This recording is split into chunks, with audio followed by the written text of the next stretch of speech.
Buenos días, niños. Espero que hayan tenido una bonita tarde ayer, que hayan descansado y que hoy estén muy atentos, sobre todo saber escuchar y saber interpretar el mensaje que yo les quiero explicar en la clase. Como ustedes vieron, estábamos iniciando nuestro tema de la época colonial. Decíamos que la colonia inició en 1550 con las primeras audiencias y finalizó en 1810 con el proceso de independencia. Ahí veíamos también cómo era la organización colonial. Decíamos que había en la colonia una organización de territorios, teniendo en cuenta los que habían sido descubiertos en 1492, ¿no, niños? Ahí hablábamos de algunos grupos como eran los nuevos habitantes, los indígenas y los esclavos africanos. Vimos que los nuevos habitantes, les voy a explicar en qué consiste este término. Los nuevos habitantes eran los españoles que participaron en la conquista y que luego se establecieron en América durante la colonia. Estas personas eran principalmente los soldados, campesinos pobres y pequeños artesanos. Estos españoles llegaron a América en busca de fortuna y poder. Se convirtieron en el grupo más rico y poderoso. Como yo les decía, eran los que adquirían las mejores tierras y ocupaban los mejores puestos en la administración. Los indígenas eran la población que sobrevivió a las guerras de la conquista y a las enfermedades que trajeron los españoles. Estos pobres indígenas fueron obligados a trabajar duro en la explotación minera y en la agricultura. Como eran reconocidos súbditos del rey de España, los indígenas fueron esclavizados y maltratados por los colonizadores. Y solo hasta en 1542, con las nuevas leyes, se les garantizó la libertad y se dictaron órdenes para protegerlos de cualquier abuso. Los esclavos africanos, como ayer hablábamos, fueron traídos de África, que eran comercializados para reemplazar a los indígenas en las labores domésticas, en la explotación minera y en los otros oficios que eran asignados por los españoles. Ya como ustedes les explicaba ayer, los negritos esclavos eran los que se sometían a maltratos y muchas humillaciones. Muy bien, niños. Ahora vamos a mirar cómo estaba organizado el gobierno colonial. Entonces vemos que durante la colonia la principal autoridad era el rey de España, quien gobernaba a través de unas instituciones que funcionaban en España y América para administrar los nuevos territorios. ¿Cómo estaba organizada este gobierno? Primero era el rey en España, mediante la Casa de Contratación de Sevilla y el Consejo de Indias. Luego, en América gobernaban los virreyes con la Real Audiencia.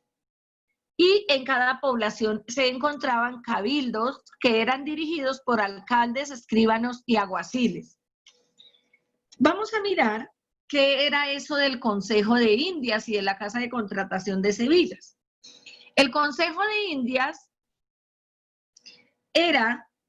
empezó a funcionar en 1524 y ahí se elaboraban las leyes para las colonias.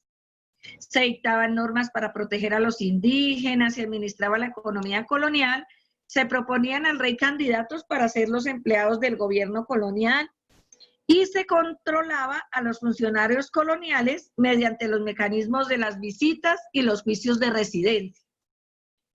O sea, juicios eran juzgados directamente por cualquier inconveniente o cualquier cosa que hicieran mal.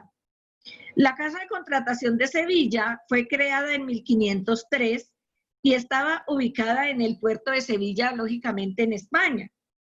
Era la que se encargaba de controlar el comercio entre España y América, por lo que vigilaban los barcos, los pasajeros y las mercancías.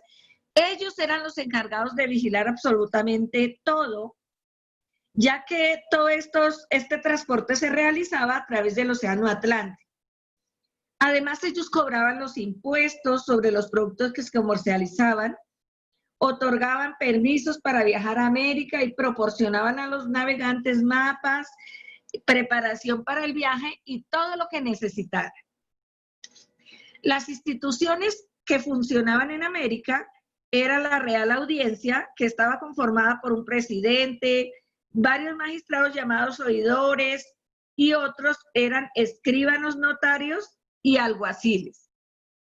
Las principales funciones de la Real Audiencia en América era dictar leyes sobre el comercio de las tierras y los caminos, juzgar, castigar los delitos, dirigir la economía y proteger a los indígenas. O sea, eran los que se encargaban de administrar justicia prácticamente.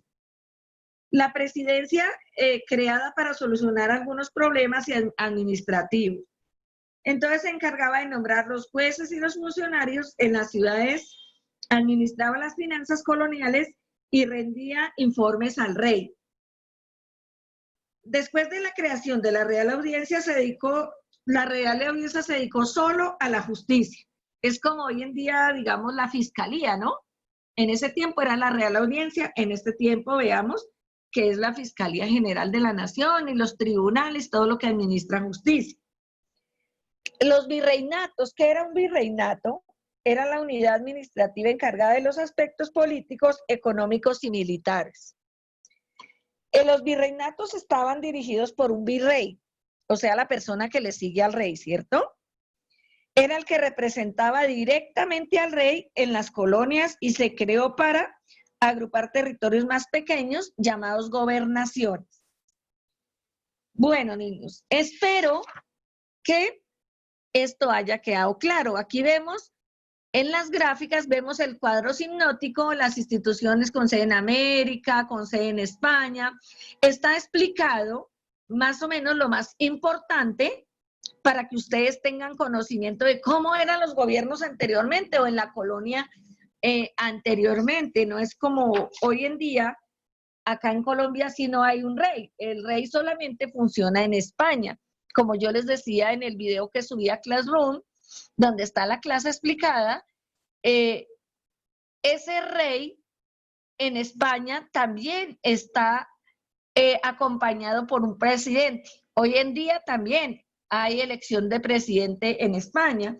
También hay reyes en diferentes lugares del mundo, por ejemplo en Inglaterra, en Suecia y en otros países todavía están gobernados por reyes, pero ya pues no se maneja la misma y las mismas cosas que eran la colonia donde había tanta humillación para los negritos, había discriminación, trabajo duro para los indígenas, aunque los indígenas hoy en día en nuestro país también tienen sus derechos muy vulnerados.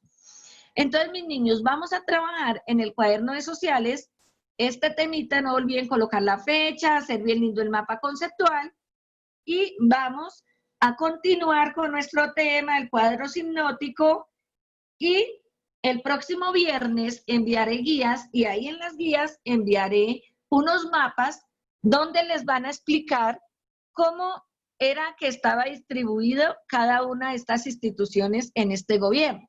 ¿Qué van a hacer con esos mapas? Los van a recortar y los van a pegar en su cuadernito de sociales. Niños, por favor, cualquier duda, me envían un audio, me preguntan o me suben las preguntas a la plataforma Classroom. Listo, mis niños, muchas gracias.